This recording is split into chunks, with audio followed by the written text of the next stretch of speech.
Welcome to uh, our orientation for Shots at the Shop. I'm Omar Neal. I will be serving as one of the moderators for our orientation. I'm the former mayor of Tuskegee, Alabama, and host of the You Got the Power show. And of course, Dr. T, we made 30 years yesterday on the You Got the Power show, 30 years on the air. Wow. Let me It's a lot of fun. Let me just take this as an opportunity to say congratulations, Omar. I tuned into your show, and what so impressed me was once you opened up the phone lines, and I want the people here to listen. Once you open up the phone lines, people that have been listening to you for those 30 years came on and gave you your propers, that you were there in the good times and the bad times. You never gave up on educating the community, and they respected you for that. And they were your mentees and mentors who showed up. I was so impressed. Congratulations. And let's give some snaps to Omar Neal. 30 years, so much. 30 years of using this technology to educate our community. And here we are in the midst of a pandemic. We could not have a better host taking us forward in these conversations. Now introduce yourself, Dr. Stephen, Dr. T. Thomas. Well, I'm sitting here with the barber poles behind me because it was the barbers that gave me the nickname Dr. T. I'm Dr. Stephen Thomas, a professor, health policy and management at the University of Maryland School of Public Health. And 15 years ago, we're talking about timing, 15 plus years ago, I began doing this research in the community, Omar, about the role that barbers and stylists can play in dealing with health disparities. And so we were doing that at the very moment when the pandemic hit, and we made a pivot. Why not use this infrastructure to go where people already have trust? And here we are with a national model rolling it out around the country. And we even have some evidence today coming out of Newport News, Virginia. Later in the show today, we'll share with the audience. So welcome, everyone. Every Thursday, this entire month, we'll be focused on back to school, back to work, and answering your questions and bringing you experts you can trust. Yeah, and of course, we have Dr. Carol Ritter, who's one of our standard panelists, and it's always good to see you and hear you, Dr. Carol Ritter. How are you doing today? I'm glad I'm here. Happy Absolutely. to be here with you all. Absolutely. And to learn from you and to share. That's what it's all about. Yeah, we certainly appreciate you as well in all that you do to make this a meaningful experience. And we have Chris Sherlock, who is one of our new team members, but obviously came on and ended up in the starting role. So he is a starter. So Chris, tell them a little bit about yourself. How's everyone doing? I'm the community outreach lead here in Maryland for Institute Creative Community Initiatives, and we're just pairing up with the team, and we're going to attack those 3 jurisdictions in Maryland and get it done. And I'm just fortunate that we this evening on this Thursday again, we get to do it again. Right. We get to do it again. It sounds like what is that? The Staple Singers. Let's do it again. Hey, I look forward to this. I look forward to this. Mr. Mayor, let me add something about Chris and what's happening in Maryland.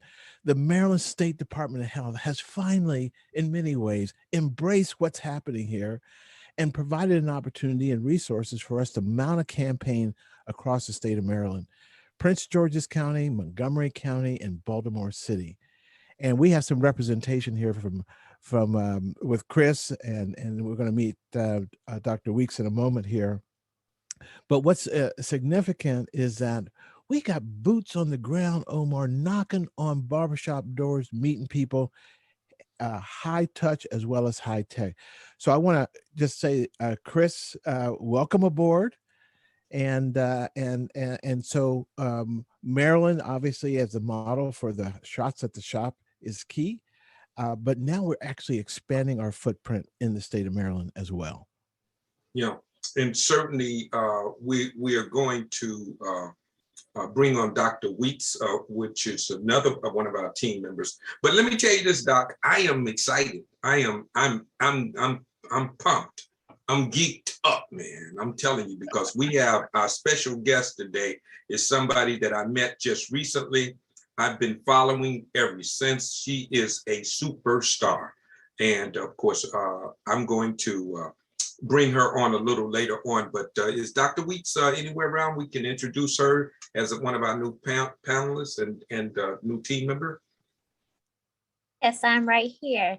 Hey, Dr. Weeks, how you doing? Doing well. How are you? Good, good. Tell us a little bit about yourself. Yeah, so good evening, everyone. My name is Dr. Francesca Weeks. I'm the African American and Black strategy consultant for the Baltimore City Health Department around COVID-19. I've built together a coalition of our Black groups as far as the NAACP, No Boundaries Coalition, which is one of our grassroots organizations, nonprofits in Baltimore, and we'll also work with Coppin State University. So we brought our HBCUs on board as well. We are working hard and going hard in Baltimore City, bringing together all our Black organizations, and we're so excited to be partnering with University of Maryland and Dr. Thomas on this project, working with our barbers and beauticians in Baltimore City, seeing how we can engage them and help them with education and getting clinics. So we've been setting up clinics at all our Black-owned restaurants, businesses, different things throughout the city. And I'm just excited to be here and be hearing this conversation today. So thank you all for having me. Hey, Omar, I want to tell you one other thing about Dr. Weeks, and that is she's about to become a Robert Wood Johnson Fellow, assigned to the Center for Health Equity to, again, harmonize and strengthen our relationship and our campaign. So this is a win-win all the way around. Well, obviously, you bring a lot to the table, Dr. Weeks, and we're appreciative that you're sharing your gifts with us. Thank you for being a part of this team. All right. Okay. This is what I want to do. Let's see if we can start getting at least a feel for how people are feeling today. You know, every time people are talking, I asked you how you doing, right? Because in the midst of this COVID-19, many people have ebbs and flows in terms of their emotions, right? And so we want to kind of know, how are you feeling right now, right? What emotions or word best describe your emotion right now? So we want you to just put that in the chat, and don't do anything. Dr. T is going to tell you how to do this before we bring on our special guest, right? But Dr. T, tell them what we're going to do, and as we have our people curating and building up the word cloud. So, you know, it's a good point. I want the audience to know that behind the scenes, we have a crew that's really helping make all this work. And I want to acknowledge and thank them. You don't see them on camera, but they're there. And so thank you, tech team. And so what we want you to do, we're going to do a waterfall. For the next 60 seconds, you're just going to enter words in the chat. Do not hit return. Just enter a word, comma, word, comma, word, comma, one word at a time, but as many words as you can think of. And don't think too hard. Let the spirit flow. And then I'll do a countdown and we'll all hit return at the same time, and we'll see what we have in the waterfall. And so time starts right now. So just go ahead. Again, don't hit return. Just add those words. One word, comma, word, comma, word, comma, about what best characterize how you're feeling right now. And we'll keep adding to that word cloud even after we get going, because you may be influenced by what you see from others. Okay, so here we go. We're going to start from 10, 9, 8. Keep adding those words. 7, 6, 5. Add those words. 4, 3, 2, 1. Now hit return. And wow, we should have a cascade. And so Cam Thurston's behind the scenes, and he's going to build the cloud, and he's going to let us know when it's ready, Omar. But you can actually look at that word waterfall as you set the stage for our special guest tonight. Right. Well, again, you know, there are times that you're excited about bringing a special spirit to the table. Well, we have that spirit.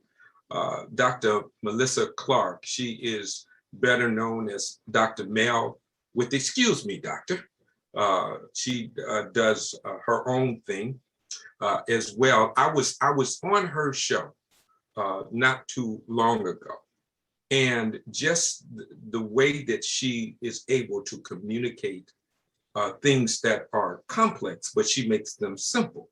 She takes complex issues and simplify them. She does what I talk about all the time, Dr. T. She put it where the cows can get it. Right, right. I mean, she literally has this spirit, and everyone needs to know Dr. Melissa Clark. And so it is my divine pleasure to bring forth a person to whom now I call my friend, Dr. Melissa Clark. Hey, Dr. Mel, how you doing?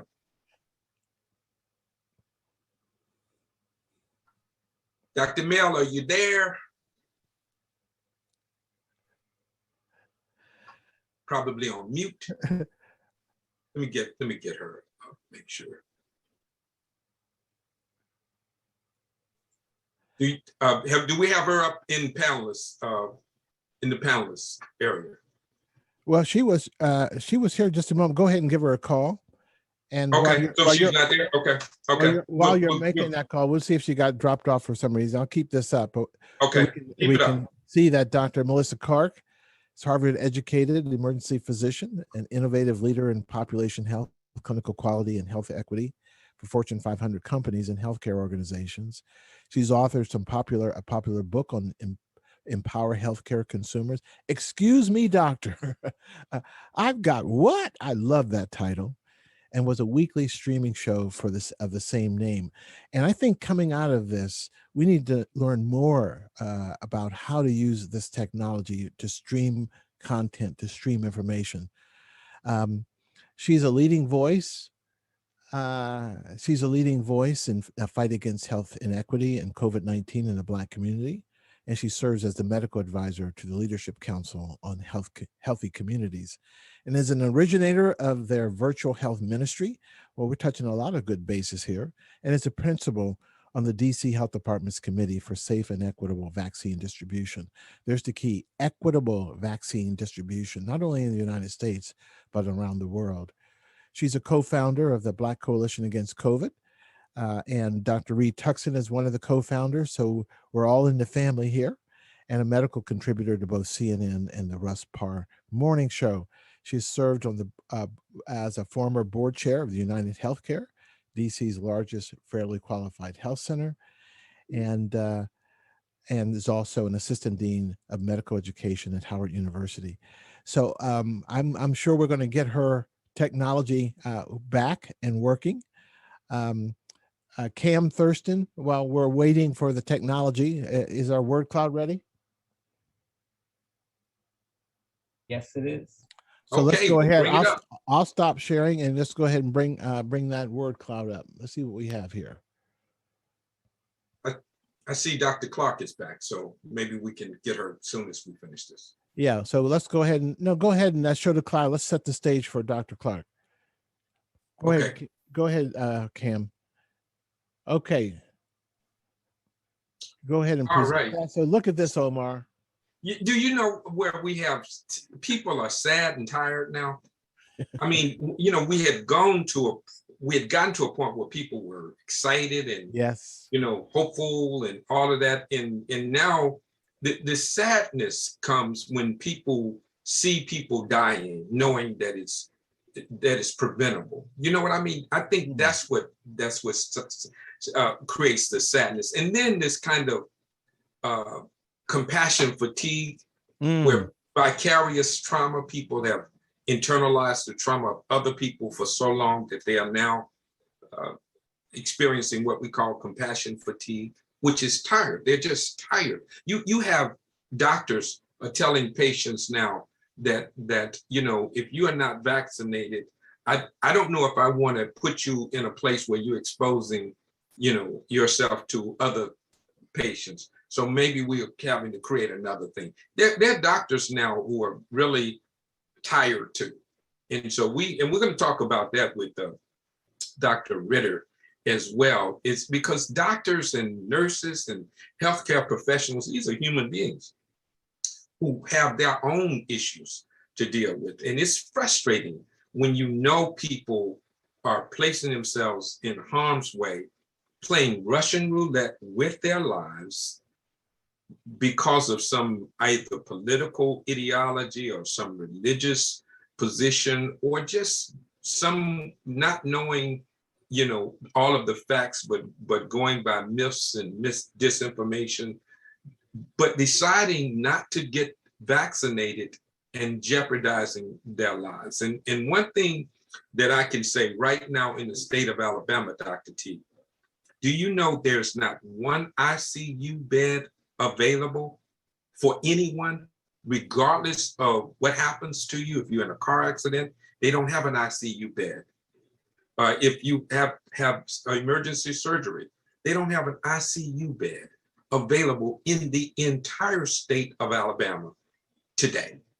Now, I don't know if there's somebody who either passed away or somebody got better and they are out tonight, but earlier today on the television, they said there was not one ICU bed in any hospital in the entire state of Alabama today.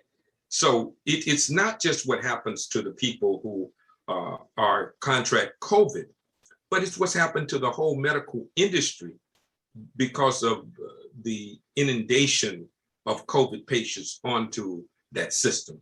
And so if we got Dr.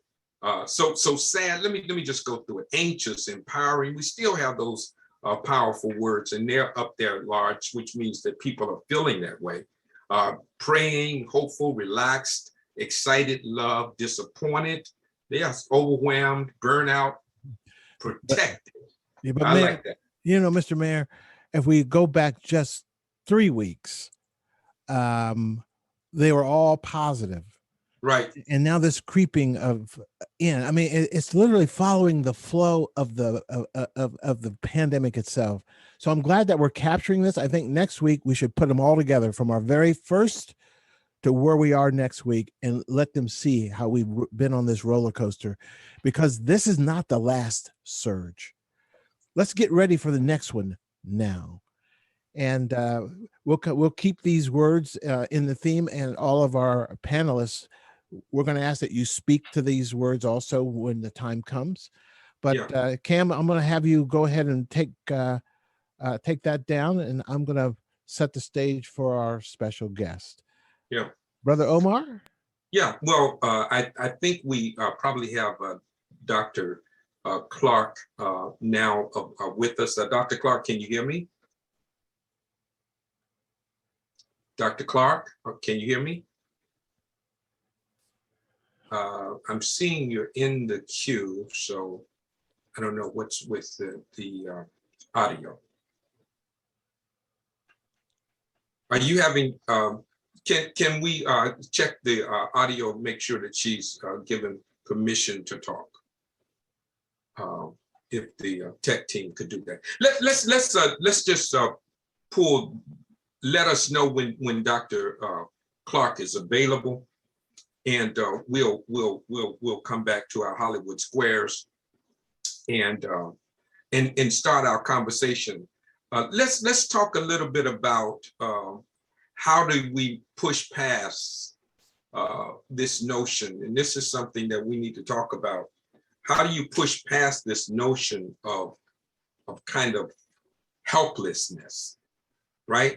I mean, because there are people who feel helpless, which will lead to hopelessness, right? So how do we push past that? Now, what we found today, good news, yesterday or today, well, yesterday, they had 1 million people get shots one day. That's hopefulness, right? And so maybe just as, and Chris, I want you to go on and put your mic on, and you too, Dr. Ritter, put your mic on. What I do know is this, is that when people experience COVID personally, it normally changed their attitude about vaccination, right? And it's going to be a point where there's not going to be anyone that does not know someone who have contracted COVID, either survived it or did not. And I think that's going to happen. But the tragedy is, and Dr. Ritter, help me out with this. The tragedy is, why do you have to experience something in order to, know it's real? I mean, I can see someone else experience it, and I can know it's real just based on what I've seen other people experience. When I know 600,000 people, say 630,000 people have died from COVID so far, right? That's enough for me when you're doing a cost benefit analysis. When over 90% of the people who are hospitalized in ICU beds are the unvaccinated. In fact, Dr. T said this is the virus of the unvaccinated. Yeah, pandemic of the It's unvaccinated. the pandemic. Yeah, you call it the pandemic of the unvaccinated. That's incredible. So what? How do we get people? In your opinion, you're a physician. You're talking to people all the time, and I know you get tired too of telling people what you know and they don't get it. So how do we push past that moment of this kind of exhaustion, if you will? Yeah, it's a tough one. But we've come at this question from many different ways on these group panel talks. And I think it's always meet the person where they are. And I think it's because some people just learn from personal experience. And if they don't have the personal experience close enough to them, they don't learn. Some people are experiential learners and some people are cerebral learners. So I really do think that that's part of the problem here. It's an existential threat over there. It's not going to affect me. I'm low risk. And then it, until it does hit them, and I've seen a lot of that where, everyone in the family's vaccinated except a couple. And then, the grandson comes home and gives it to the grandmother, and then it's real, right?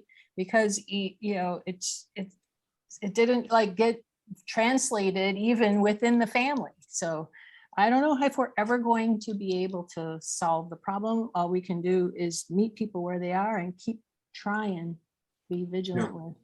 It's interesting, out of sight, out of mind. Chris, you out there in the streets, and do you think this kind of nonchalantness that they trying to scare people into doing something, and it's the pharmaceuticals, big pharma want to make money off of me, and I ain't going for it. I mean, what are you hearing on the streets? I think it's a combination of everything that you mentioned. But to piggy off of Dr. Ritter, two words instantly popped into my head as you all started talking, and it was not me. And then the subsequent words that I wrote down where I wish I would have listened. So when Dr. Ritter said it, in my head, I smiled because that just lets me know that I'm dead on. And the last word that I wrote down was genuine care. And I feel that that's going to go the furthest. Just in speaking to people, when I was speaking to a young lady yesterday, I heard her talking and she was saying, well, if you can still contract it after having the vaccine, why get it? If people are dying, why get it? And I couldn't help but stop and ask her what else was her hesitancy, because what she was saying was probably based on a very minute number that she didn't even take into equation. I mean, you probably need a calculator to break down the actual percentage of what it is, but people hear from other people how large something is. And they see it approaching, and they see a shadow, and the shadow casts off larger. And then once you realize it gets closer to you, it's really not that big. But because you've heard things and because you've seen things, you already sort of defeat yourself. So I think we need to change our mindset and just be mindful that this stuff is real. It is hitting home, and it can be us, any one of us. Mm-hmm. I want to do something because Dr. Clark is available now, so she's back with us. So Dr. T, you want to say something? Would you, Huh? just have Dr. Clark say hello? We make sure her sound. Unmute yourself, Dr. Clark. Make sure we can hear her. And while we're waiting for that, Good evening, everyone. Hey, okay, Dr. okay. Clark. Now we got Dr. Clark. Can you put Dr. Clark's beautiful picture up? Yeah, I'm gonna put that up. As we talk to So Dr. Clark. don't mute yourself, Dr. Clark. Stay right there. Stay with us. Just don't mute and don't ever mute yourself with us. Just stay with us. Not a problem. But I am right here. I'm right here hand in hand with you. Wonderful. I wanted to say something about what Chris was seeing on the street and what we've seen even in these Hollywood squares. It is the conversation. We've seen people make that change right here, Chris, after they've had the conversation. So no shame, no blame has always been kind of our motto. And sometimes people want to fuss. Let them get it out. And then let's go ahead and make sure we help them save their lives. Okay, Omar, here we go. Okay. Yeah. Dr. Melissa Clark, better known as Dr. Mel, as you know. She, excuse me, doctor. I just love the title of her show. But anyway, just a powerful person. Dr. Clark, how are you doing today? I am doing wonderfully. Thank you so much for having me, and apologies because I had a brief power outage, and I am so happy to be back with you. Well, you know, whenever you come, that's exactly the time it needs to be. So you're right on time. So let's talk a little bit about this, because what I'm hearing from physicians is that people who have been hesitant to get vaccinated when they contract COVID and they come into either ER or into the doctor's office, the first thing that they say is, "Doctor, can I get the shot?" Have you experienced that, or have you heard that? I have absolutely heard that, and I just want to commend you all on the excellent observations that you all have been making, the insightful comments. I wanted to try to add my voice to that, because I think that if we're talking about the African-American communities and other marginalized communities, part of the problem is that we feel oftentimes disenfranchised, disadvantaged, and that we don't have a say in our own destiny. And when it comes to this virus, even with the abundance of evidence that it is killing people and killing Black people and other people of color disproportionately, a lot of people have decided to draw the line in the sand and say, I might not control a whole lot of things in my life, but this is one thing I'm going to control. And I'm going to control the autonomy of my body. Even though, as I mentioned, the evidence is overwhelming that the people who are unvaccinated are the ones that are dying, and people who are vaccinated, even if they get infected, are having a mild cold or at the most a flu. And so, you know, I often talk about Be Health Empowered. The name of my company is the BHE Group. It stands for Be Health Empowered. The show Excuse Me Doctor, which is named after my book, is all about being health empowered, knowing when to ask the questions, how to ask the questions, to demand accountability of the healthcare system. And then I also teach on the other side, the doctors and nurses to have the language, the plain spoken language to talk to people to help them be more health empowered. This is not the issue to deny yourself the vaccine, which will help you and what I call your tribe, those people in your life who you care about, to be safe from getting COVID-19, a severe case of COVID-19. This is not the issue. There are many other issues in which we can advocate for ourselves and talk about our history and how it informs our present and how we want to move forward. But the vaccine is not it. And so I would just, you know, add my voice to all the wonderful things that you all have already said regarding reasons why I think people are resistant, but this is not the place to draw the line in the sand. Let me ask this, because you made a tremendously salient point. When it comes to your personal health, then your autonomy seems to be more appropriate there. But when it comes to public health, don't you have to consider more than me, my foe, and no more? Absolutely. So, you know, there's a reason it's called public health. It is the health of the community, and as I said, of your tribe, those people who you interact with the most. I often say, don't worry about the herd immunity of your country, of the country. Worry about the herd immunity of your tribe, the people that you are around, who you are going to be touching, and who you're going to be talking with and intimate with, and who you want to hug. Those are the people who you need to be concerned about their herd immunity.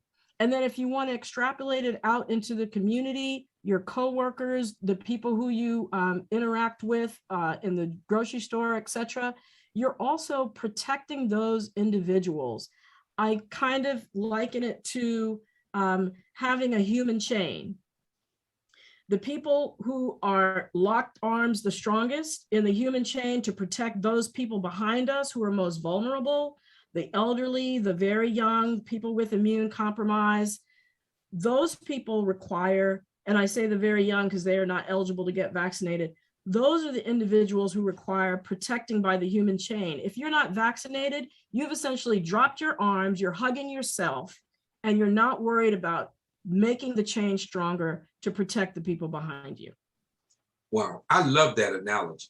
I mean, that's really making it clear. Thank you for sharing that with us. And so we are our brother's keeper, and that's exactly where we are. I want to know how you're doing. I know that we talked about it earlier, that health professionals are human too. They have emotions. They have their fears. They get angry. They have every emotion the general public has. Doctors and healthcare professionals have those emotions too. So what's your word, Dr. Clark? How you feeling? I alternate between being too blessed to be stressed and feeling frustrated. Just yesterday, my husband is a musician and has been a musician in the DC area for the past 30 years. He has a group called Spur of the Moment.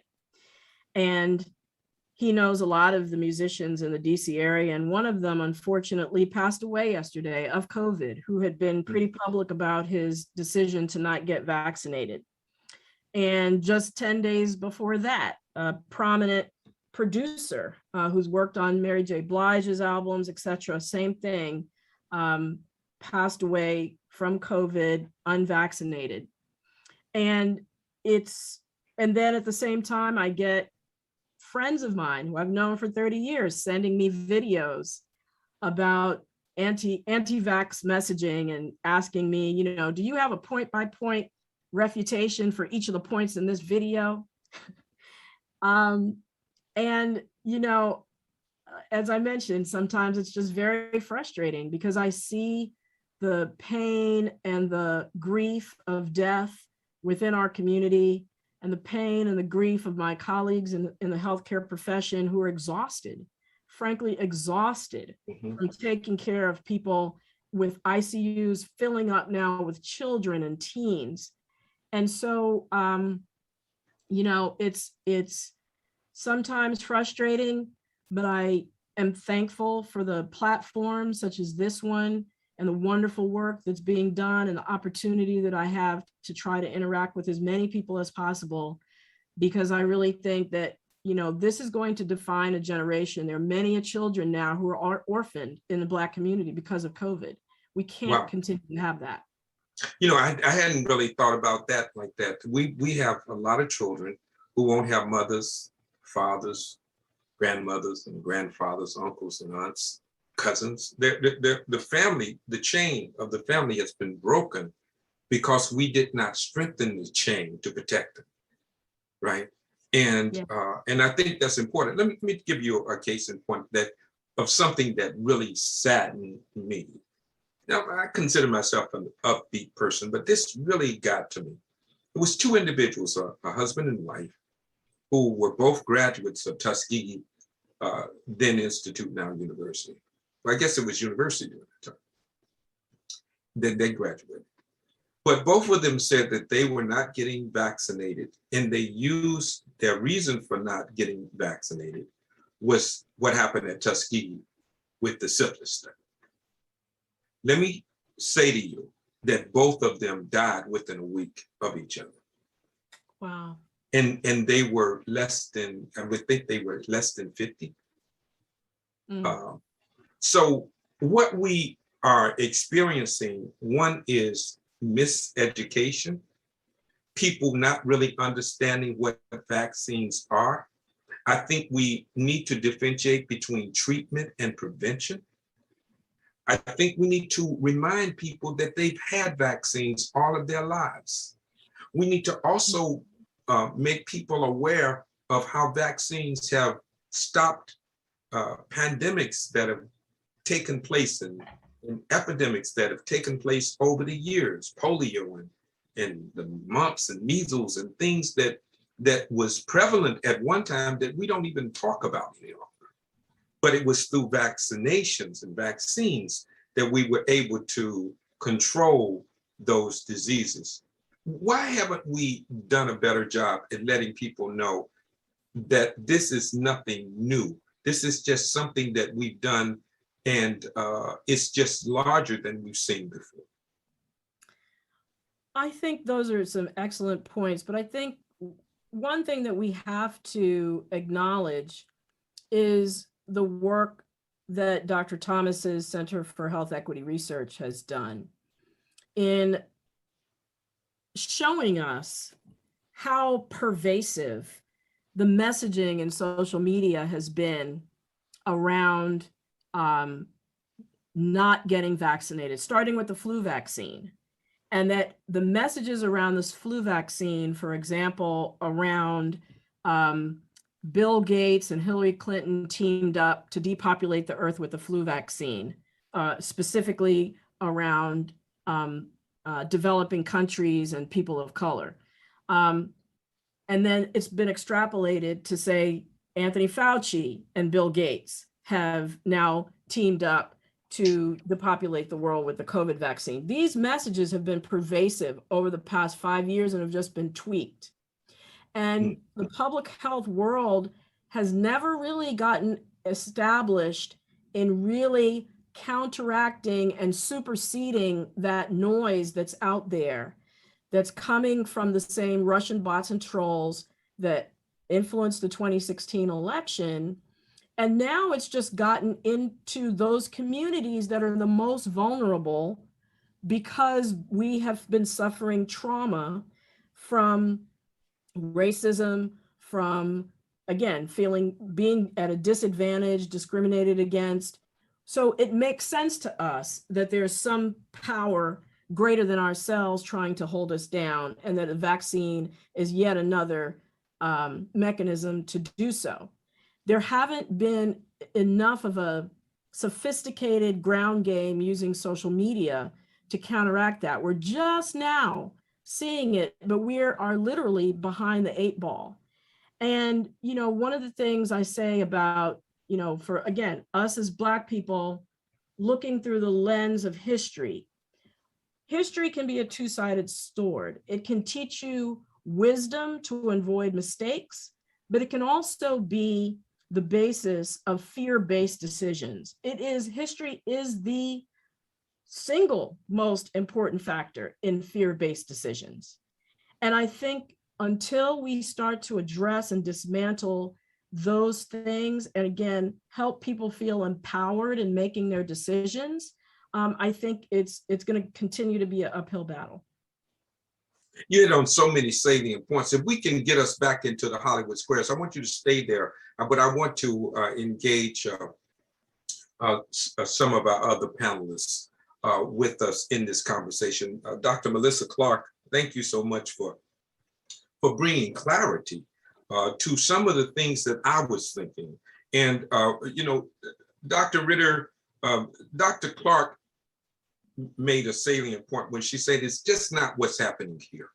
that there are a plethora of things that have happened in the African American community that has created this kind of systemic distrust for the establishment, for government, for the powers that be.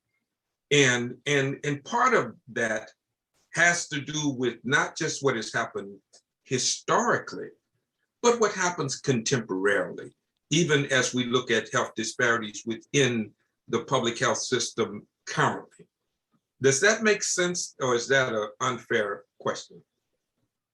No, it's very, I really appreciate your comments, Dr. Clark, because you did bring some clarity to some confusing things that were in my world too. And I really respect you for what you do on social media, because I personally has dropped off because I can't handle those types of vitriol that I'm sure you receive from people who don't know you personally. And I see people face to face and we have a difference of opinion, but in the end, you know, this is a contact sport, and COVID, you know, you can't get it through social media. You can get it when you're in the presence of someone. So when somebody comes in to talk to me and you talk about the autonomy, you talk about the tribe, at the end of it, if I haven't, you know, convinced them, we go away. I said, well, thank you for trusting me, because you obviously came here and trusted me to come into my presence. And I really appreciate that. In some ways, I'm part of your tribe, you know, can't do that on social media. But I hope that people like you, Dr. Clark, are wiser and can figure this out, because I know it's done in other campaigns around the world for different reasons. You're absolutely right. You know, the other thing is too, you know, I think when people are assaulted publicly, and I wish I know who was assaulting Dr. Clark. I would deal with them myself. You don't mess with Dr. Clark. I'm telling you all that now, right? Dr. Clark is my friend, right? So Dr. Clark, somebody mess with you, let me know, right? I certainly will, Mayor. Okay. Now let me say this. One of the things, we need to be more Dr. Clarks, not less Dr. Ritter. See, we have to step out of our fears, because we have to, the power of truth has to take the power of falseness and lies. You see, it has to be more powerful, right? And so we need to, one, be more vocal for the people who have been vaccinated. You need to promote your protection. You need to say, I'm vaccinated and I'm doing fine. And if we had 200 million people saying that, then 80 something million people would probably get it that, yeah, well, okay, I guess they are okay. But we don't have enough of the groundswell of people making pronouncements that it's okay. So we need more people on our team. We need more shoulders at the wheel to really move this along. The other thing that Dr. Clark said that's salient, and that is, we have to think out of the box, and let's throw the box away, right? We cannot address this the same way we used to address everything else. We cannot approach the community the same way. We have to use the tools that others are using to influence them in other ways. And we have to use those same tools to try to get them the proper information, recognizing and appreciating that once they get the proper information and understanding, they gravitate to take care of themselves, right? So, but we have to be more robust and assertive in getting information out. And we cannot leave it to one or two people. That's why people attack people. That's why people never want to be the leader, because they always attack the leader or somebody out front. We need to all be out front, so nobody can be just singled out like Dr. Clark, right? That's one thing. Hey, Greg, how you doing, man? I'm doing well. How you guys doing today? Good. It's good to see you as always. What's happening out there where you are? Well, we're having our second clinic right now. We are having the sixth and seventh person get their shot as we speak. So we're still putting in work. Let's give him some snap. Out there in the Mile High City, still doing it, right? Yeah. He was having conversions on the spot last time we were with him. Oh, let me tell you, the guy who was the biggest anti-vaxxer came back for his second shot today and brought somebody with him. And so that's, that's how you know we're onto something. Each one reach one. It's about relationship and saving our lives and the lives of people around us. Don't worry. Go ahead. I just want to say, you made a reference to we're all in this together and we need more Dr. Clarks. Well, Dr. Clark, I want you to know today I picked up the newspaper and one of the most insightful health department directors right here in the state of Maryland, in Montgomery County, Maryland, where they've had excellent progress. He resigned today from his job. Oh my gosh. And it was a shock to everybody, including the county executive. They gave kind of scant information as to why, but in the story, and Dr. Ritter read that story, I sent it to you this morning, he was being relentlessly attacked with racism and homophobia. And I just think it must just wear you down at some point. And Omar, when our leaders like that get that kind of heat, they need to know we got their back. Sometimes we don't know there's even a problem until they announce they're resigning. So how can we help our health professionals who are feeling this pressure as they try to do the right thing and know that they have the support in the broader community? Is there anything we can do? We've been there's a song that I like from Bob Marley called Redemption Song. It has a line in this: how long will they kill our prophets while we stand aside and look? Some say it's just a part of it. We got to fulfill the book. Well, no, that's not true. We cannot let people attack people who are advocating for us. That's why we have, with the quarterback is back there, he has people blocking for him, because if you get to the quarterback, then you can sack the quarterback and we all lose. Yeah. You see, so we have to protect our quarterback. Well, Dr. Clark is my quarterback. I hear you. But you see what I'm saying? And I see her as a part of our team. So we cannot allow her or others who are doing good, who are trying to save lives. It's so interesting. The same people that are attacking you are the same people you're trying to save lives. Isn't that something? Yeah, that is amazing. And I am so sorry to hear that doctor is resigning. I know firsthand that he has taken an incredible amount of flack because he has been the most protective of the most vulnerable people in the county, in Montgomery County, Maryland. His policies have always been around protecting the most vulnerable, and he's taken a lot of heat for that. And I think one of the things that we don't do is we assume that, oh, they got that, that people don't need positive reinforcement, because you best believe that people that feel negatively are going to be the ones that speak up the most. Right. And if you think somebody's doing a good job, tell them they're doing a good job.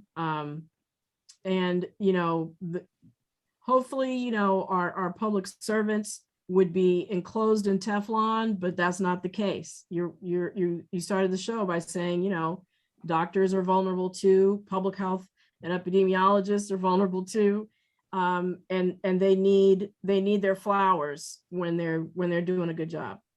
Dr. Clark, I remember when we were doing military airplane flyovers just to thank the health professionals. Remember that?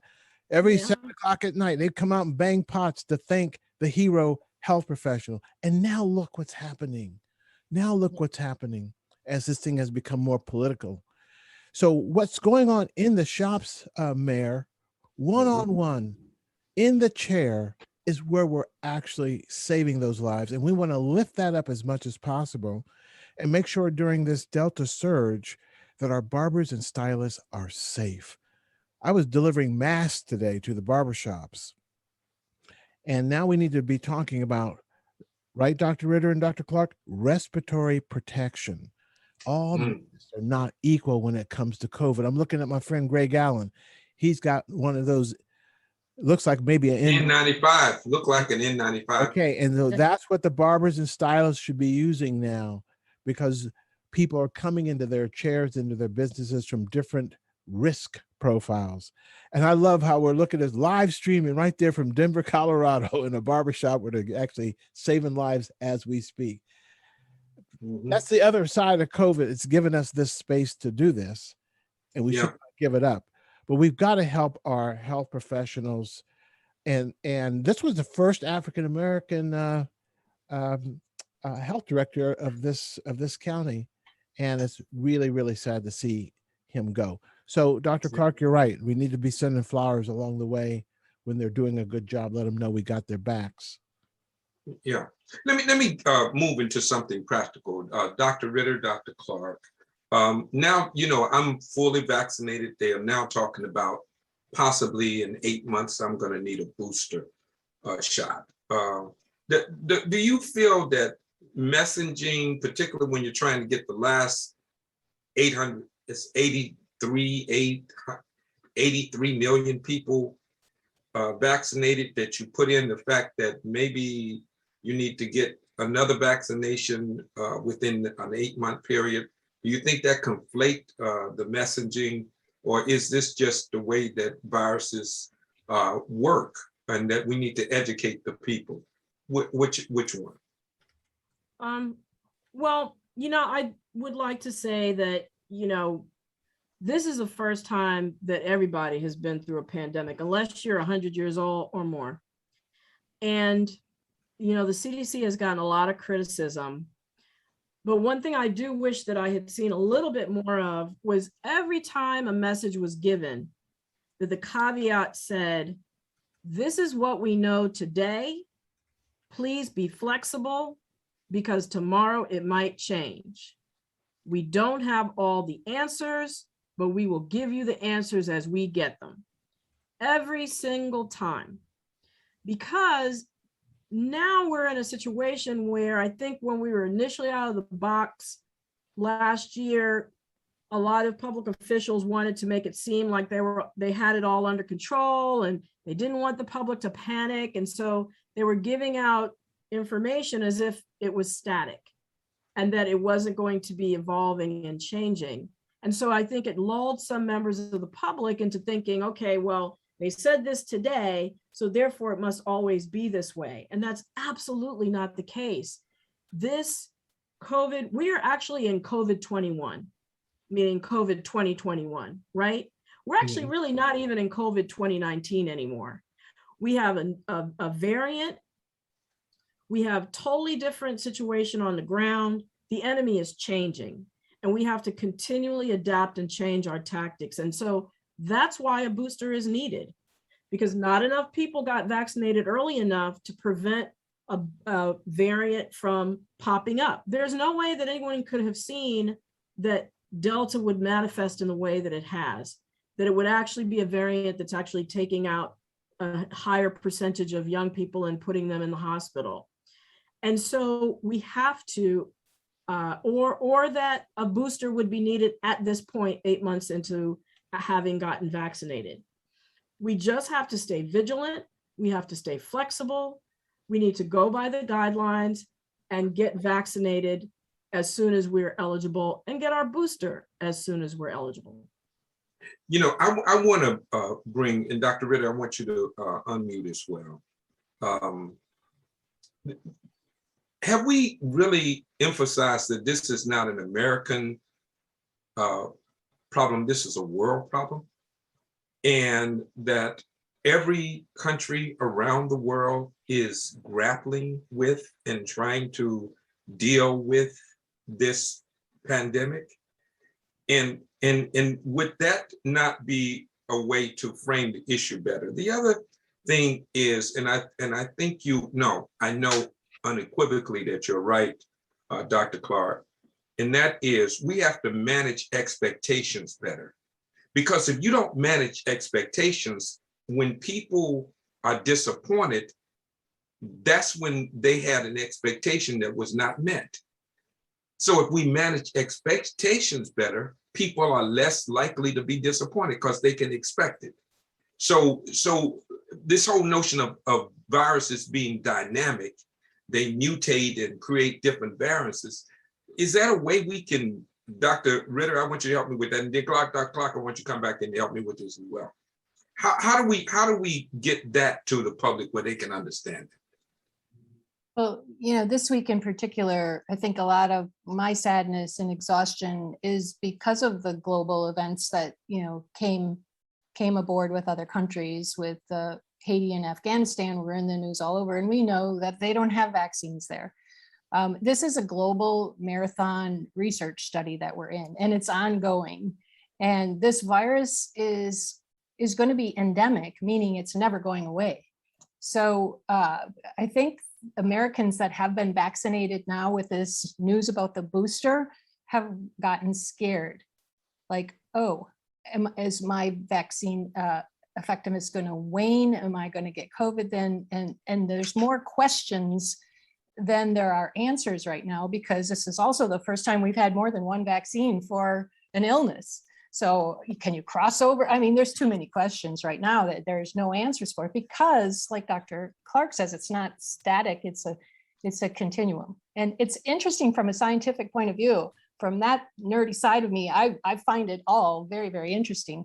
But the people who are vaccinated who want to leave the country are realizing, oh my God, I can't, right? Because, or if I do, I'm really putting myself, but they don't, then they start realizing, yes, this is a global pandemic, and we are a very privileged country right here to be able to think just about ourselves and not to think about the other countries. We are so privileged that we can say no to 3 free vaccines. Right, that's interesting. You have to realize the Delta variant didn't originate in the United States. It originated somewhere else, right? And now it's here and prevalent here. So we can't, isolate ourselves from the world. I mean, we have to look at this from a global perspective. Is that right, Dr. Clark? Well, absolutely. But I think it's important for people to understand that, excuse me, although the Delta variant arose somewhere else, a variant can arise at any point in anybody who has a coronavirus infection. Hold on, let's look at Greg Allen. He's getting his vaccine right now on screen live. Wow. Yeah. There you go. Let's give him some snaps right now. Absolutely. Let's give Greg Allen some That's snaps. wonderful, man. Thanks, man. That's how it's done. done. All right. That's better. Incredible. Hey, Dr. Clark, go ahead. Yeah, keep going, Dr. Clark. Yeah, so I was just saying that anybody anywhere can be the source of a variant. When a virus enters your body, it takes over the machinery of your cell, and your cell starts to make more of that virus until your immune system ramps up, sends in antibodies to try to neutralize it making more virus. In the process of that manufacturing, mistakes happen, changes happen, variations happen, hence the word variant. And so in anybody, those variants can pop up. What vaccination does is it helps to shorten that process, meaning your body already has antibodies so that when the virus shows up, it can immediately take it out. So there's less of a chance that variants will pop up in a vaccinated person. And so again, people who are choosing to get unvaccinated unwittingly might be the source, no matter where they live in the world. They could live in Maryland or Detroit or Colorado, doesn't matter. Wherever they live in the world, they could be the source of a variant that could be so lethal and deadly that it overwhelms the existing defenses of those who are vaccinated, and definitely the people who are unvaccinated. technically you can be the source of death. And that's what we don't want to do. Again, I tell stories all the time because we have different people. A cousin went to Florida, partied.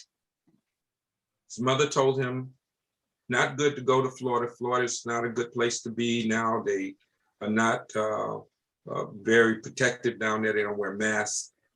Comes back, unbeknown to him, he has COVID, but he has COVID. He gives COVID to his mother. His mother dies. And that's my cousin. So when you are talking about it like that, Dr. Clark, it's important to understand that we have to be responsible, not just for ourselves, but for other people. And that's so critically important. And that's why I'm so glad that the barbers and the stylists have decided that they're going to be a conduit. They're going to be an instrument for trying to save lives. And that's critically important. Let's talk a little bit about the frustration of wearing masks. Dr. Clark, should we wear masks if you're vaccinated now? Most definitely. So we've seen that the Delta variant, again, could not be predicted. That a month ago, when we had the lull in cases and deaths because of the previous Alpha variant, vaccinated people were protected against spreading the Alpha variant. But now with the Delta variant, it's so much more infectious that that's not the case. And so because vaccinated people can spread the Delta variant, it's important to wear masks. And I think Dr. Thomas made an excellent point about what mask you wear is important because the Delta variant is so much more infectious. Wearing an N95 mask or a KN95 mask, and if you don't have those, to double mask, to wear a cloth mask and a surgical mask together with the surgical mask underneath and the cloth mask over top of it. Mm-hmm. Well, all of those things are critically important because people don't know. They say, well, you told us we could take our mask off. Now you tell me I got to put my mask back on. Which one? And what we're saying that this is dynamic and people are giving you the best information in real time. All right, so what we're gonna do, everybody stay where you are. What we're gonna do, let's go to a poll, Dr. T. Let's have our tech team put the poll up and we want people to respond to the poll. Yeah, and we'll watch that in real time. And Right. for the barbers and stylists there, just think about your business this past week. Just think about the people that came in and out of your business, Greg Allen. Think about the folks that all came in and out of your business this week. And Cam, go ahead and put the poll up. And it's now, think about it. Wearing a mask to protect ourselves from this virus is what they did 100 years ago. We're using tools 100 years ago to get us out of this mess. Mm-hmm. And so clearly we're going to need some new tools, but this one right now actually does work. Cam, anytime now, go ahead and put the poll up. And we want you to just think about the past week in your business. Cam, go ahead, unmic yourself and give people the instructions they need. Hey everyone, so there's a link that I just put in the chat. If you could follow that link and enter your response to the poll, we can build it in live time. And so in the chat, there's a link. Click on that link, follow it. You can be a guest. You don't have to sign up for anything. And Omar and our panelists, just watch what happens here, because this is ground zero. F our barbershops. We do not want our barbershops and beauty salons to be sources of super spreading activities. And no one wants to wake up and get a newspaper story about, oh, folk got infected at XYZ salon.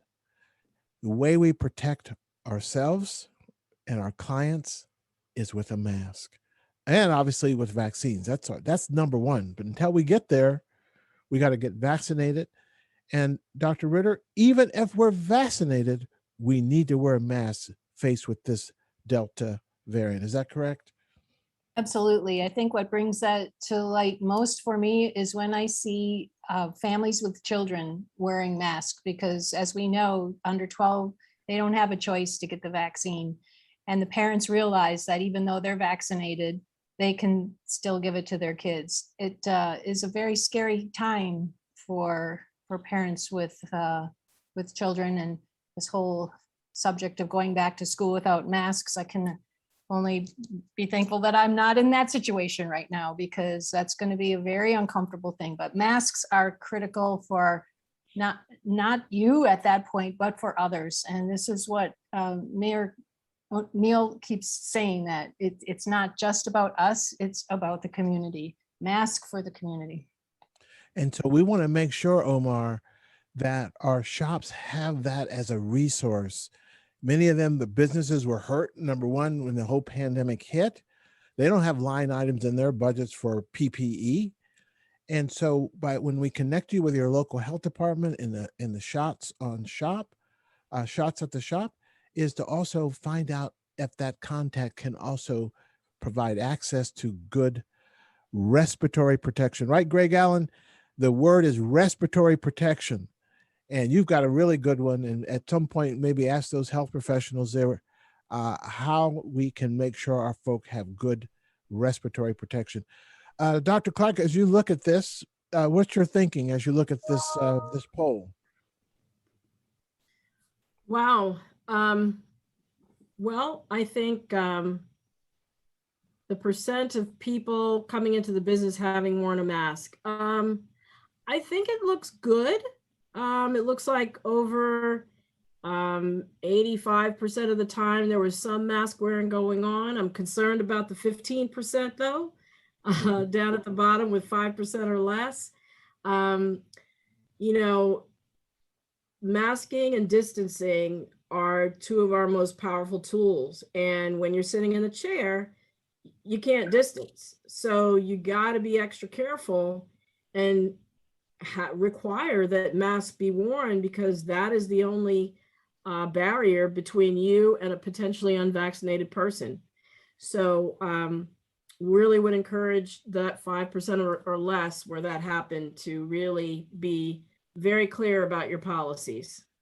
And it's beyond the scope of this poll to ask what kind of mask, but that is really the drill down next question, Omar. And we've all seen people wearing their mask as a beard, wearing their mask with their nose out. And so having signage and other images about proper way to wear the mask. Right. We never taught people how to wear a mask. That's right. We're trying to mask the masses without teaching them how to wear a mask. right? So if I have it around my neck, I'm wearing it, right? There you go. I mean, come on. I mean, why y'all so particular? I mean, the point of the matter is we need to have a strong, robust, intentional, comprehensive education program for the public about why we do things, how things are done, why things change. All of those things should be done on a regular basis. In media, if you have not said something 7 times, people never heard it. And so if that's the case in media, then why is this any different when we're talking about public health issues? You have an excellent point there. I just wanted to highlight one of the efforts that I've been fortunate to be involved in with an organization called Choose Healthy Life. And that is educating lay workers in health ministries in faith-based organizations around the country, and giving them that same information that you're talking about in a curriculum where they will then be empowered to go out and talk to their friends, their neighbors, other congregants, exactly with some of the issues that we're talking about now. And as you mentioned, adult learners, you got to say things 7 times. And that is true in media, it's true in education, and it's true in public health. And Dr. Clark, you'll be pleased to know that we actually have an online training for all of our barbers and stylists here tonight, in the 1,000 plus that are in our network now. And we're doing one-on-one tech support We did a group training with the group out of Tuskegee earlier this week, and we're helping to build the infrastructure for them to access these online training materials. So they truly are champions on the front line, and they want to be recognized as well on that front line, helping to save lives. Let me say this, Dr. Clark, you did something that called the Mythbusters, right? And this is something that the weekly debunk. Yes. Debunking the myths, right? Yeah, it's called the weekly debunk. Yeah. Yeah, that's what it is, the weekly debunk, right? So what I want you to do is bring your show to me, right? I'm going to place you as the host of the show, right? And take us through the weekly debunk for this week on the Shots at the Shop orientation. And we'll go back to Hollywood Squares, Cam Thurston. Thank you. Very good. So, okay, well, Dr. Clark. typically I have the help of my producers who read what the latest bit of misinformation is, but I'll improvise for them. So I heard that the vaccine causes infertility and it affects your DNA. So that is one of the sort of myths that are popularly circulating out there. And as far as it affecting your DNA, I think I want to try to put an end to that right now, because the way that God has designed our bodies is incredible. Our DNA is locked away in a certain part of our cell. And the analogy that I use is the messenger RNA, which is the blueprint for making the coronavirus. It gets put into the vaccine and gets carried into the cell in a little fat droplet. That fat droplet, think of it like an Uber vehicle that takes the template for making the spike protein of the virus to the cell. It drops it off in front of the cell, and this messenger RNA goes in to the cell. It can only, imagine that cell is an apartment building. It can only hang out in the lobby of the apartment building. Your DNA is locked in your apartment under lock and key. There is no way that messenger RNA can get in there to mess with your DNA. Furthermore, it gets destroyed within 20 to 30 minutes of entering your cell. So building security comes and takes it out and beats it up and disposes of it. So there's absolutely no way that your DNA is affected by the contents of the vaccine. Secondly, there's concern that there is some kind of antibody that's formed against the spike protein that then attacks a woman's placenta, a protein in the woman's placenta, and causes miscarriages. Again, not based on any fact. It would be like two people walking down the street and they both happen to have on a similar color pair of socks, and you're mistaking one individual for another based upon the fact that they have similar socks. The protein of the spike protein, or the makeup of the spike protein and the makeup of a woman's placenta have maybe 2 sections that look alike out of 300 sections. There's no way that your antibodies will mistake one for the other and cause a miscarriage. And certainly that has not been observed in any of the databases that exist to help us understand what happens to people after they get vaccinated. There have been over 150 women who have been vaccinated while pregnant, and that they have not had any increase in the rate of miscarriages or other associated pregnancy issues after getting vaccinated. Wow. Hey, Omar, Yeah. if I may add, and thank you so much, Dr. Clark. And Dr. Ritter here is OBGYN. I want her to weigh in as well. But CDC just this week came out on this very topic. And they said earlier on, they said there was no harm in women who are pregnant or wanting to become pregnant to get vaccinated. But they came out this week with much more direction. They're now encouraging pregnant women to get vaccinated. Subtle, but real, in the right direction. There's no counterindication. Dr. Ritter? Absolutely. It's critical that pregnant women and women who plan to get pregnant get vaccinated, because there is more harm that will happen to them if they get COVID when they're pregnant. In fact, those numbers show there's 20 times more likely to die if you get COVID when you're pregnant. And that is the saddest thing, because you have another human being involved with this too, which means that there may be 2 people that die from the COVID. And as far as the fertility, the fertility, it's just reproductive endocrinology. I know this like the back of my hand, but every month we get a different egg. So, I mean, we have a million potential eggs. And are they like worried about the men's sperm? I haven't heard that, but it seems like everything's focused on women because of the fear factor. And the desire to have a baby is incredibly strong for women. And I recognize that. So I deal with that and basically, have to like talk them down. That even if they're trying to get pregnant 10 years from now, some women had been worried about getting the vaccine. But now that the CDC has come out and said, no, get vaccinated, that they're like, okay, because when they didn't say it, they're like, there's something that they're hiding from us. And the trust factor is critical here. But yes, it's like one of the reasons why people don't get vaccinated, because they don't trust. They don't trust the information that they're getting. 10 years from now, is 10 years from now. Now is now. Right. You want to live to be 10 years from now. Go ahead. Yeah, I just want to briefly speak to the men's sperm.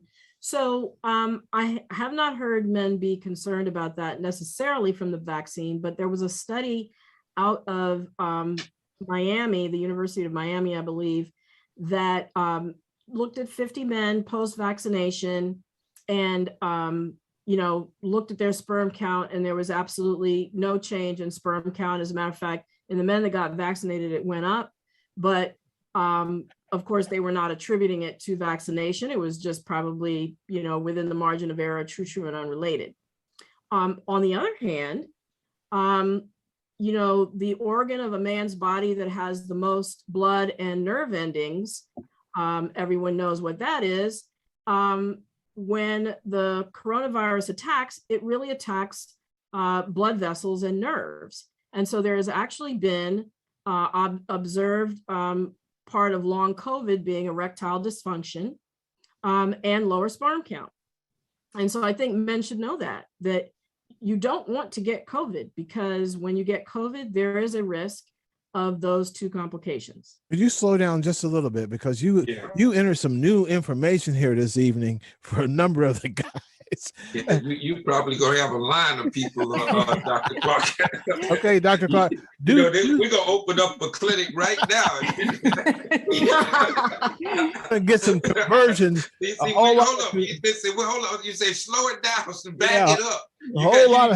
Back up now, Dr. Clark. Now you need to that's new information that a lot of people getting for the first time, right? So we're gonna slow this down. Okay. We can get some good conversions. Okay, go ahead.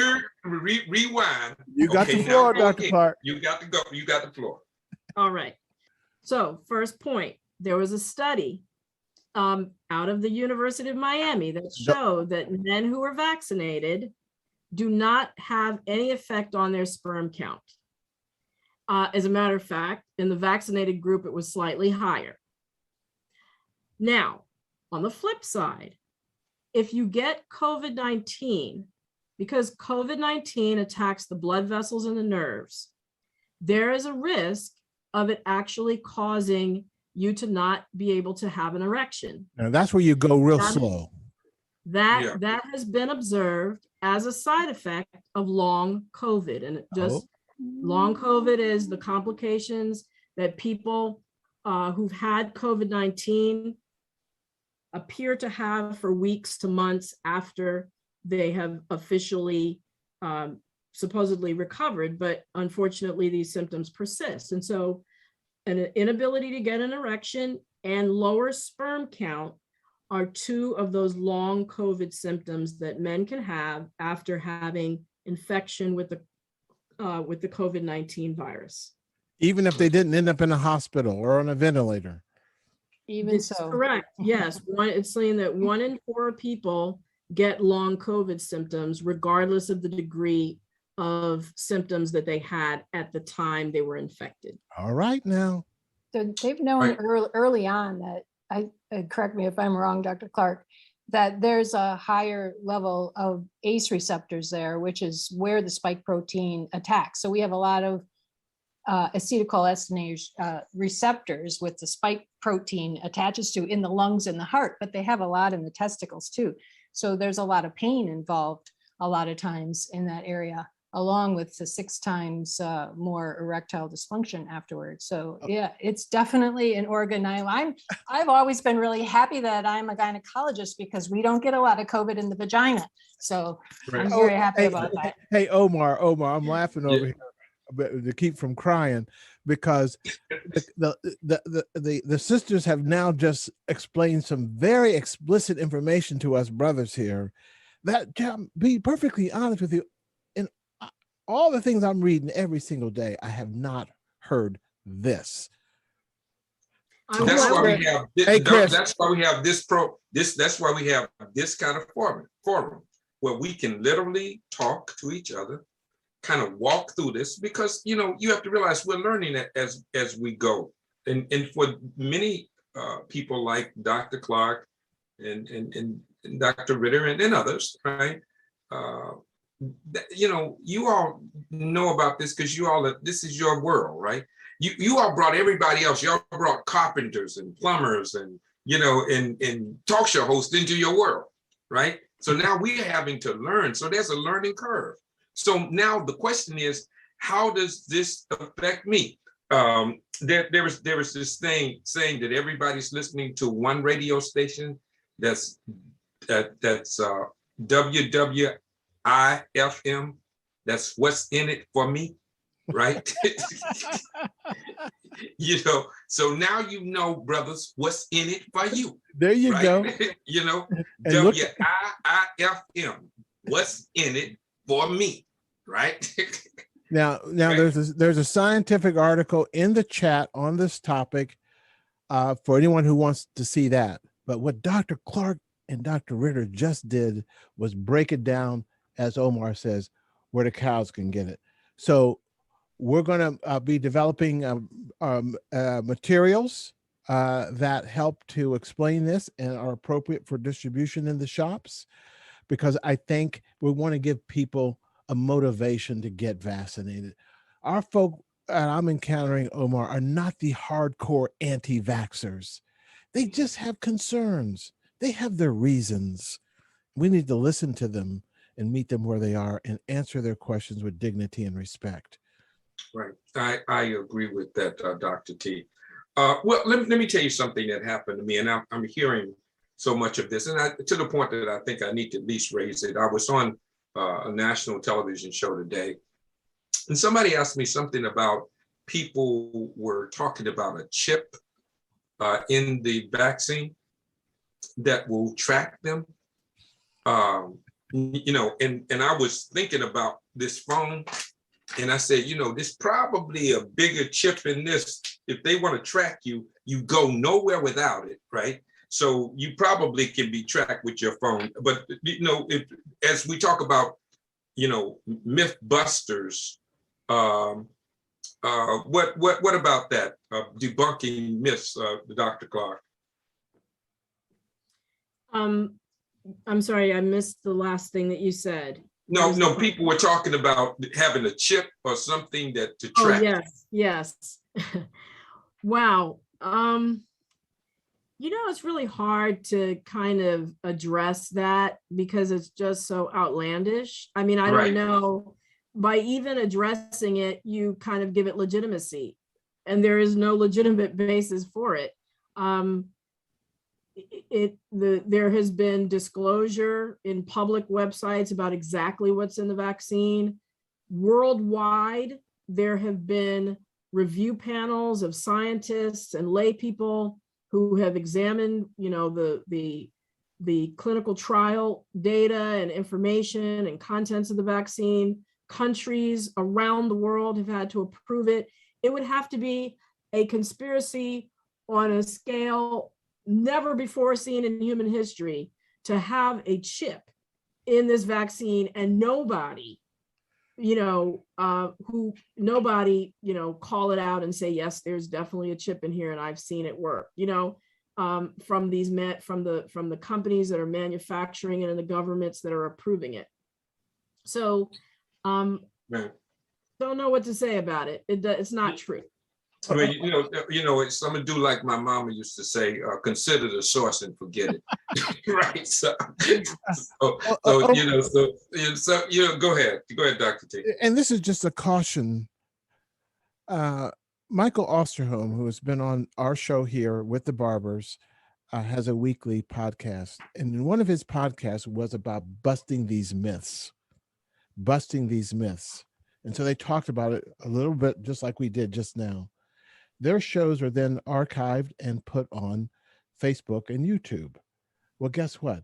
They got a notice that their show had violated the, rules around misinformation because they were talking about myth busting. The social media platforms have an algorithm, and they went through and they picked up those terms and warned them that they would be banned if it happened again. Right. Well, they sent a letter and they get another robot response.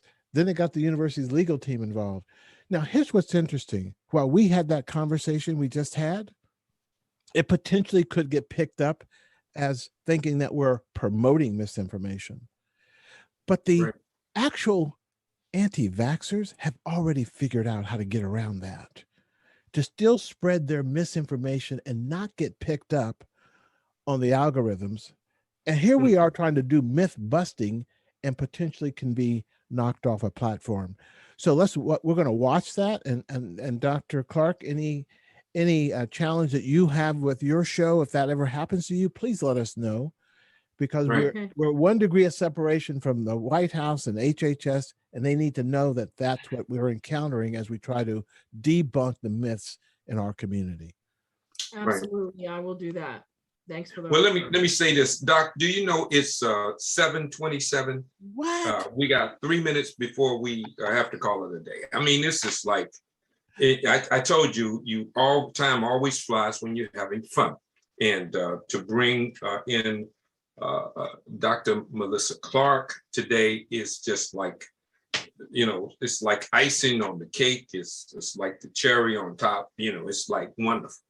And we are so happy to have you, Dr. Clark, to come and join with us. We don't want you to make yourself a stranger, right? We want you to come back, and as we continue to have these like conversations, and we don't call them, it's not like a panel, a regular panel. We just want to have conversations where we can kind of share information with people, right? So that they can get the proper information. Realize we have barbers and stylists that are now navigating conversations in their barbershops and in their salons. Now they have information. They can say, no, I heard that, but no, that's not true because Dr. Clark said this, right?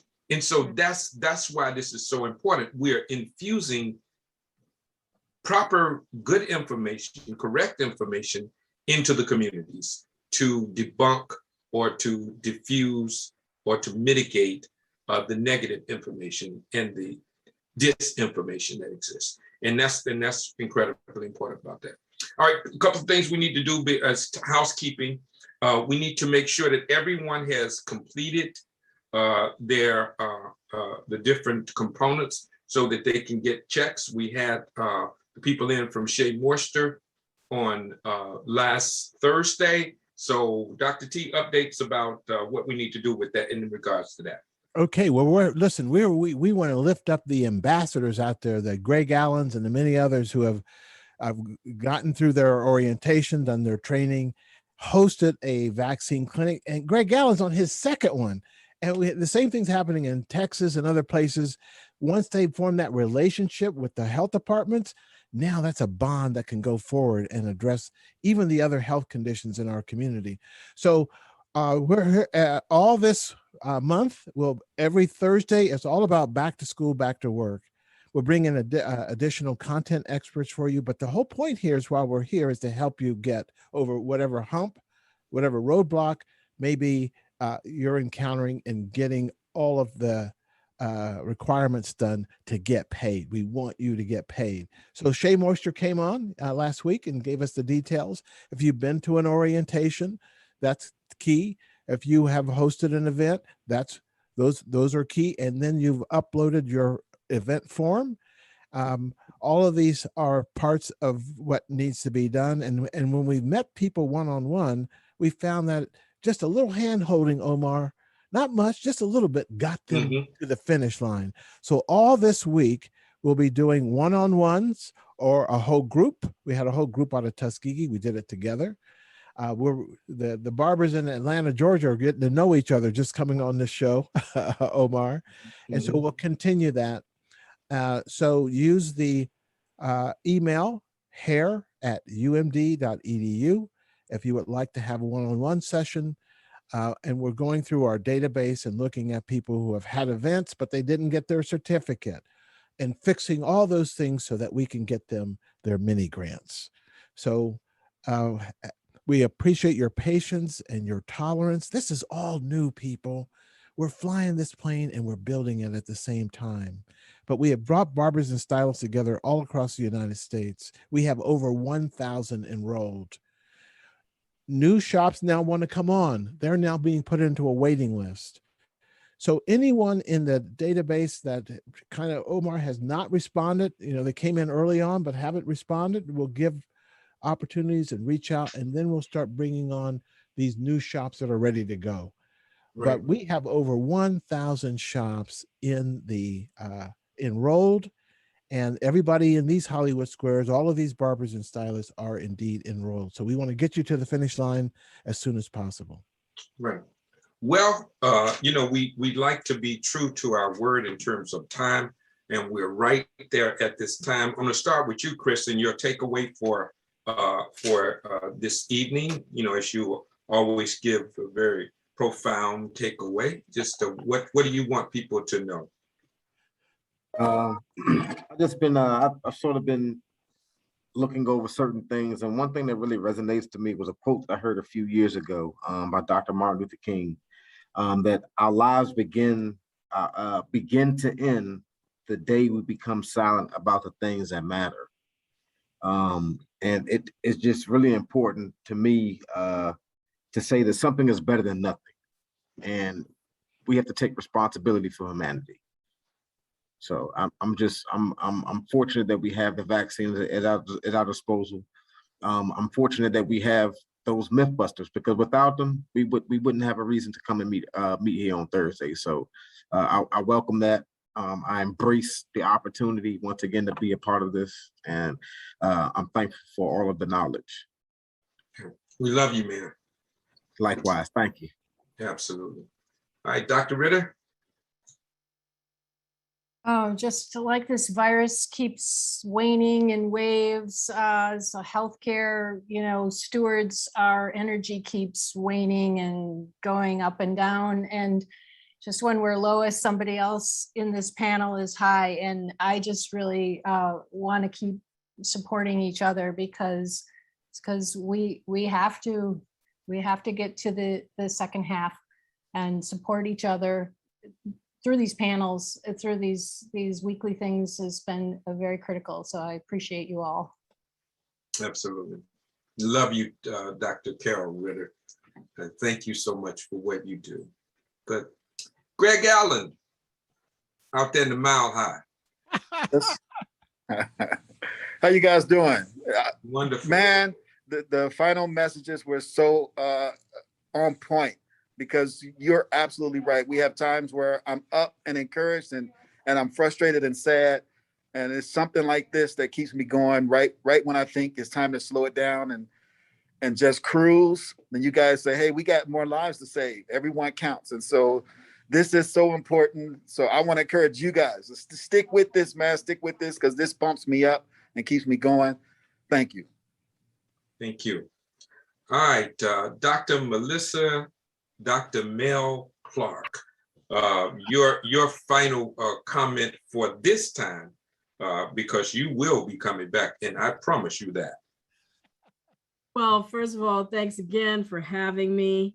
I am just so impressed with the level of dialogue on the show and what's happening out there in the barbershops as we speak. Mr. Allen and to everybody in his shop, kudos, and to all the barbers that are out there and stylists making it happen. I salute you.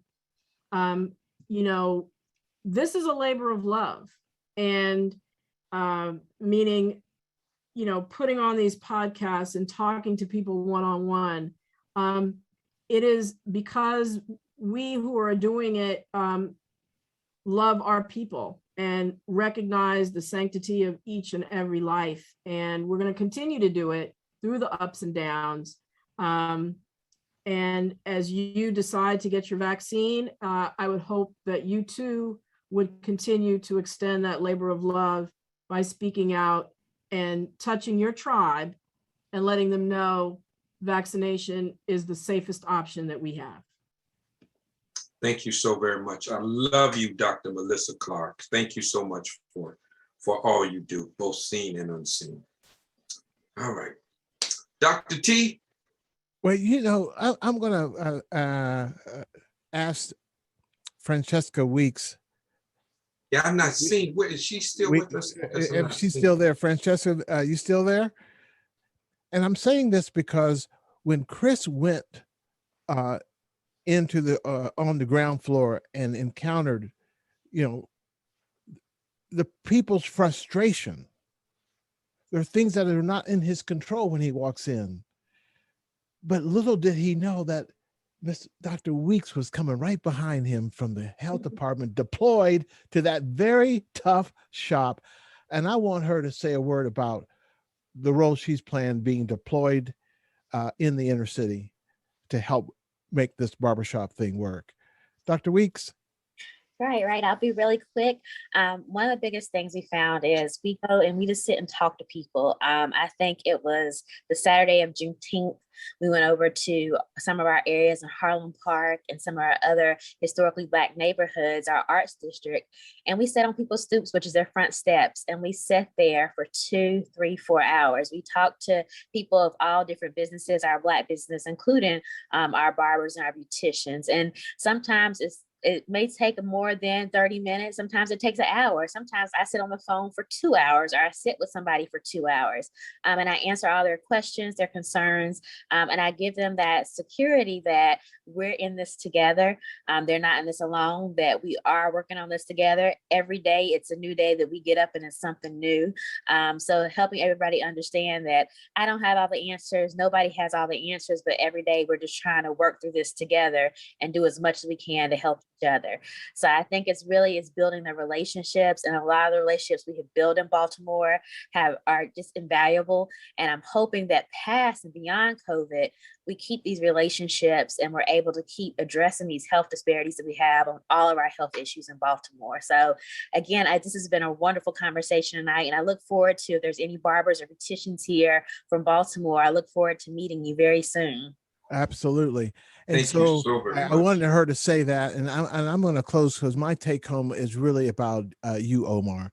Yeah, Omar Neal just celebrated 30 years as a broadcaster, and he has come to us. You know, he has come to us to lend his voice, his skill, his trustworthiness to bring us through this pandemic together. It's all about relationship building and building trust. So I want to thank you, Brother Omar, for all that you do, seen and unseen, as you say. Thank you so much. You know, and thank you is the word. It's the two most powerful words that you can utter is just thank you.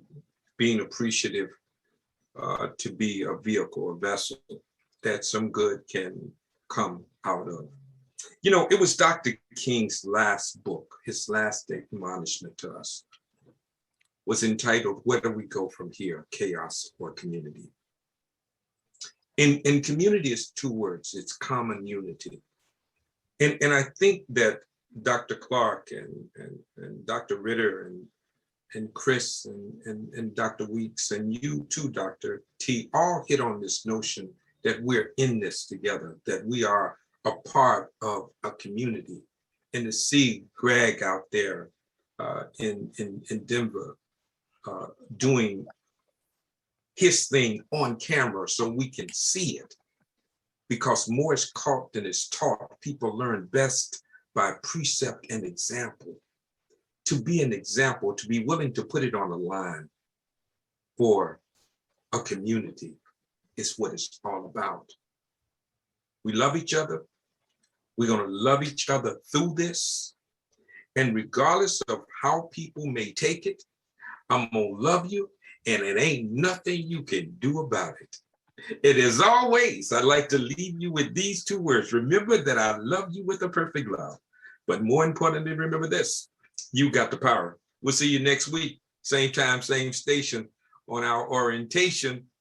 Bye-bye. Bye-bye. And we'll be doing one-on-one trainings. Meg put a thing in the chat. Looking forward to the group trainings. Be safe out there. Wear the right mask. Don't play with Delta. Bye-bye. Bye-bye.